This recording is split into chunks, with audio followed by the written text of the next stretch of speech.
और अब कुछ बात कर लेते हैं एयर क्वालिटी इंडेक्स की। पाकिस्तान की तारीख में पहली बार पंजाब में स्मोक गन्स के इस्तेमाल से फ़ज़ाई मयार बेहतर बनाने का कामयाब तजर्बा। लाहौर के इलाके काहना में फ़ज़ाई आलूदगी में स्मोक गन्स के इस्तेमाल के कामयाब नताइज बरामद हुए।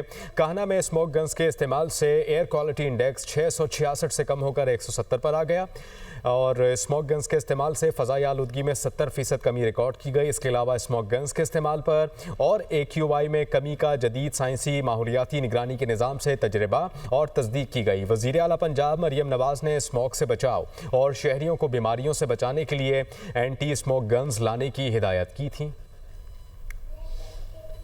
और अब कुछ बात कर लेते हैं एयर क्वालिटी इंडेक्स की। पाकिस्तान की तारीख में पहली बार पंजाब में स्मोक गन्स के इस्तेमाल से फ़ज़ाई मयार बेहतर बनाने का कामयाब तजर्बा। लाहौर के इलाके काहना में फ़ज़ाई आलूदगी में स्मोक गन्स के इस्तेमाल के कामयाब नताइज बरामद हुए। काहना में स्मोक गन्स के इस्तेमाल से एयर क्वालिटी इंडेक्स 666 से कम होकर 170 पर आ गया और स्मोक गन्स के इस्तेमाल से फ़ज़ाई आलूदगी में 70% कमी रिकॉर्ड की गई। इसके अलावा स्मोक गन्स के इस्तेमाल पर और AQI में कमी का जदीद साइंसी माहौलियाती निगरानी के निज़ाम से तजर्बा और तस्दीक की गई। वज़ीर आला पंजाब मरियम नवाज ने स्मोक से बचाव और शहरियों को बीमारियों से बचाने के लिए एंटी स्मोक गन्स लाने की हिदायत की थी।